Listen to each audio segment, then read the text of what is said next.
There are roads which must not be followed, armies which must not be attacked, towns which must not be besieged, positions which must not be contested, commands of their sovereign which must not be obeyed.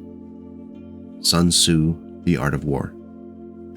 Violently we strike at those who would cage us, mark our victories as cheap, our holdings as their own.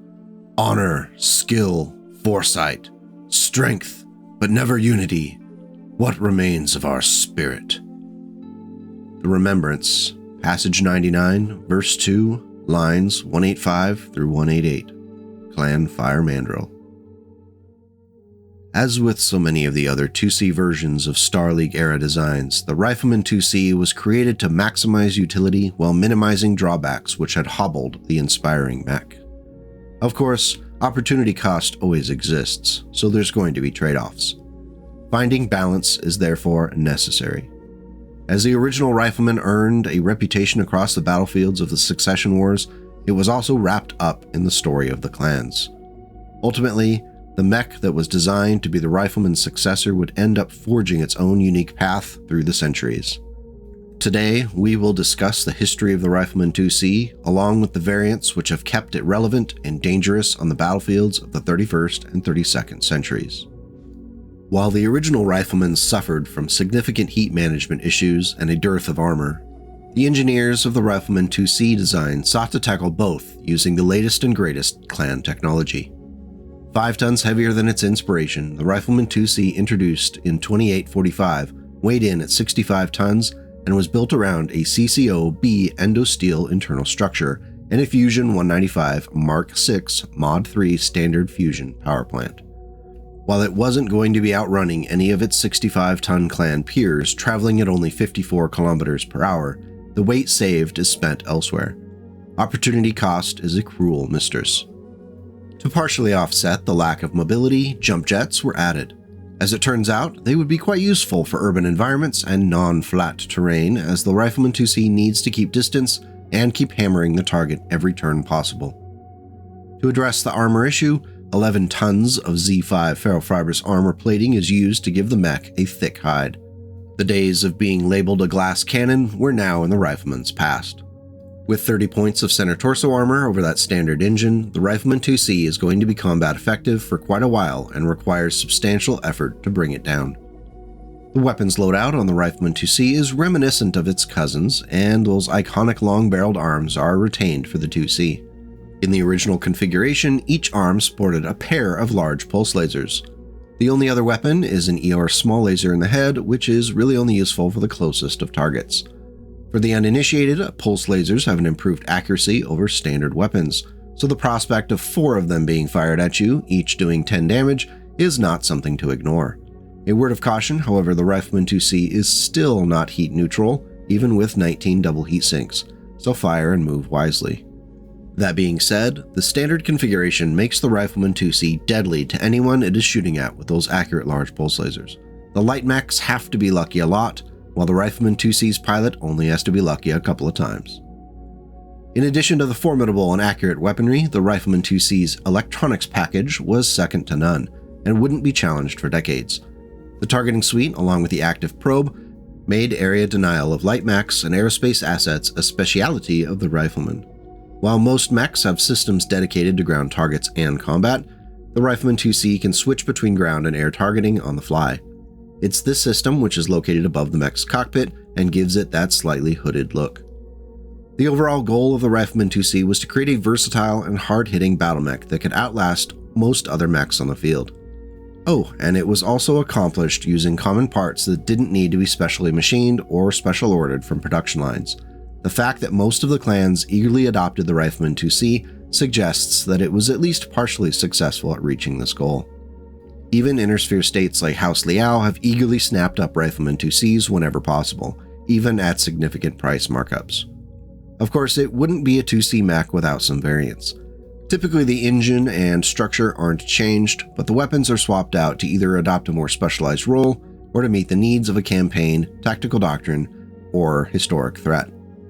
In 2997, the Rifleman IIC-2 debuted, which removed the 4 large pulse lasers and replaced them with Ultra AC-2s. Dropping extra heat sinks and removing a half ton of armor allowed for an upgrade to the engine, which pushes the top speed of the 2C2 to 64 kilometers per hour. It carries 6 tons of ammo for the 4 Ultra AC2s, which is a plentiful supply even if firing at double rate. It's a strangely conservative design, which oddly enough was the product of Clan Smoke Jaguar's designers. One would think they would have taken a more aggressive approach to the mech. Still, the Rifleman IIC is more clearly an anti-aircraft mech in this configuration, as the damage potential against other mechs and vehicles drops significantly with the Ultra AC2s. I can't think of a reason why you would want to take this variant into the fight over the original configuration outside of an in-universe explanation. In 3062, following the obliteration of Clan Smoke Jaguar, the clans faced a reality check concerning just how much of a threat the forces of the Inner Sphere could be when they worked together. A significant amount of time and treasure was devoted to shoring up clan-held assets behind the front lines and even among the territory of the clan homeworlds. This included a systematic upgrade of second-line forces. The Rifleman IIC was the product of those efforts under the direction of Clan Cloud Cobra. At a glance, it would look like the 2C3 is a compromise between the loadout of the original and the 2C2. There is an Ultra AC2 in each arm, but they are paired with large heavy lasers which pack a significant punch. With 21 double heat sinks, the 2C3 is able to consistently fire and put up to 44 damage per target on a target in a mid-range fight. If you like the idea of the 2C2 but were wary of the loss of DPS, the Rifleman 2C3 might be a good compromise. The Rifleman 2C4, introduced in 3065, lacks the heat issues of the original loadout thanks to the removal of 2 of the large pulse lasers and the addition of 2 advanced tactical missile system 9s. This is our first variant with missiles, and that may take some getting used to for a mech called the Rifleman. The use of multiple types of ammo in the ATMs gives the mech some flexibility in combat, though due to the lack of open critical slots, the ammo for the launchers is stored in the arms. Thank Kerensky for free case in clan mechs, right? Unless you're really into ATM launchers, I think I would stick to the original configuration. The Rifleman 2C5 embraces the large mechs jumping through the air terrifying philosophy by adding improved jump jets. It can vault through the air at up to 150 meters at a time while firing at its targets with its 3 ER large lasers and 2 medium pulse lasers. Now I want to pause for a moment to point out just how bizarre it is that the clan version of the ER large laser takes only 1 critical slot.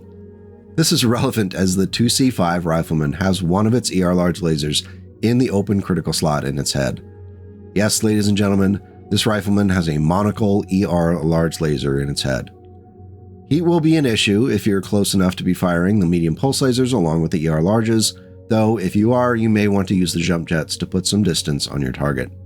The extreme range and mobility of the Rifleman 2C5 is impressive, and it's the first on the list of variants that I think may outdo the original. Well done, 2C5, you glorious monster. In 3071, the Rifleman 2C6 debuted taking advantage of the new Hyper Assault Gauss technology, which was all the rage in the late 3060s and into the 3070s. In order to make room for the pair of HAG-30s, the active probe and 2 anti-missile systems, the jump jets are pulled along with all the extra double heat sinks. For the uninitiated, the Hyper Assault Gauss rifle system fires a series of rounds rather than a single Gauss slug, which creates a shotgun or LBX autocannon effect to the hit. If the 2C6 hits with everything on a single turn, that's 60 points of damage in 5-point groupings across the target. With 7 tons of ammo for that HAG, it adds up to 14 shots per HAG-30. You can theoretically put quite a bit of hurt on your foe from a long range. The 2 anti-missile systems are a little strange for a mech that is otherwise defenseless at minimum range. I wouldn't take the Rifleman 2C6 out without considering bringing along some close, mid-range buddies to keep it safe. The Rifleman 2C7 is the child of Clan Novacat, which introduced it in 3078. It matches the 2C5's 150-meter jump capability thanks to improved jump jets, but goes its own way with the weapon's loadout. The 2C7 carries 2 large heavy lasers, 1 micro pulse laser, and 2 plasma cannons, all of which are aided by a targeting computer. Since the sourcebooks and TROs like to play coy with the effects of the plasma cannons, I'll drop the rule right here because I'm just nice like that. For mechs, small craft, and aerospace fighters, it generates no damage, but instead 2d6 heat during the heat phase of that turn. For all other targets, it does 3d6 damage in 5-point groupings rolled individually and without doubling up on a location using the appropriate damage location table, if it has one. In the time period where mech variants were increasingly built for battle armor in mind, the 2C7 is a beast. The large heavy lasers maintain a good punch in the mid-range, and the micro pulse laser offers a very consistent 3 points of damage to anyone who ventures too close. I'm quite fond of this version of the Rifleman IIC and would recommend it, especially if you haven't had the opportunity to lay waste to infantry with plasma cannons. The Rifleman IIC-8 comes to us thanks to the creative minds in Clan Jade Falcon. Introduced in 3078 and produced by Cheshire Heavy Industries on Twycross, the 2C8 upgrades the mech's engine to a 325 XL, which pushes the top speed of the mech to 86 km per hour, on par with many other clan heavies. Also employing heavy jump jets, it can leap up to 150 meters. Primarily armed with 2 ER large lasers, the Rifleman IIC-8 can hit from range consistently. Closer in, a pair of Streaks SRM-6s add a significant punch. As befitting many mechs in this time period, anti-personnel weaponry is a consideration. To deal with it, the Rifleman IIC-8 is equipped with 4 anti-personnel Gauss rifles, 2 in each arm. Finally, an ECM suite was added to disrupt the prolific use of C3 computers by Blakist forces. Mobile, well-armed, and still quite difficult to take down through 10 tons of ferrofibrous armor, the Rifleman IIC-8 is a menace to anyone it faces. This variant is one of the most dynamic on the list, and I like it. If you suspect your foe is going to be running some battle armor, the 2C8 can ruin their whole day. Reports from fighting on New Earth back up this claim as a Ghost Bear warrior in a new 2C8 ravaged a level 2 of Blakists from their 10th Division, wiping out a significant number of battle-armored squads. And perhaps the most important part, surviving to tell the tale. The 3148 Dark Age era Rifleman 2C9 is interesting as it incorporates a few new technologies not previously seen in the mech. The weapons loadout is easy to remember, 4 ER large lasers, but it also comes with a targeting computer, reflective armor, and a pair of coolant pods. The 20 double heat sinks cannot handle sustained fire from all 4 lasers, so those pods can be employed to dump heat at a greater efficiency. Just keep in mind that if they're struck with a critical hit, those coolant pods can explode akin to an ammunition detonation. This is an interesting variant, though I really do not like the coolant pods in the arms. You've basically rigged each arm with a bomb that drastically lowers the survivability of an otherwise sturdy design. The reflective armor cuts incoming energy weapon damage by 50%, but is otherwise more fragile than standard armor when hit with high explosive or kinetic impacts. This variant falls firmly into my category of specialized use. I likely would not take over a more generalist design. Now, with the final entry of the Rifleman list of variants, I'd like to tell you that we're looking at an awesome mech that reflects all of the advances in technology while keeping true to the original spirit of the Rifleman. I'd like to tell you that, but why lie? The Rifleman 2C10 is a bizarre mech employed by Raven AMC units first seen in 3149. It was given an XL engine and a supercharger, which is okay, along with 4 jump jets rather than the standard 3, so at this point we have a fairly speedy heavy mech, no problem, right? In the arms, there are twin pairs of Protomech AC-8s, an ER small laser in the head, and a standard active probe. The Protomech AC-8s suffer from a severe limitation in range to the point that the Rifleman 2C10 is going to be entirely ineffective until it's less than 10 hexes from its target. That is going to be a frustrating march if you're being hit along the way by your opponent and you just cannot stay out of line of sight. Not to worry though, because each of the autocannons has only 10 shots, which likely won't matter because you won't live long enough to use them all after your 5 to 6 turn death march. All for the prospect of doing possibly 32 damage if all 4 of the AC-8s hit in a single turn, which is unlikely due to the weapon's distance modifiers. It is bad at anti-air, bad at shooting vehicles and tanks, and just bad at surviving. The only good thing about this battle mech is that the battle value is 1,000 points lower than most of the other variants on the list. But even then, I wouldn't take this mech into battle, not even as an ironic joke. Ravens, what were you thinking? From the decades of BattleTech art that has graced countless sourcebooks, TROs, novels, and more recently online sources, it's great to see there's a lot of love for the original Rifleman, and its clan cousin, the 2C, though perhaps slightly less for the 2C with the feisty nature of those 3025 purists. Oh, I love you guys, it's alright. The original configuration is great for hunting down enemies and really highlights the power of clan pulse lasers.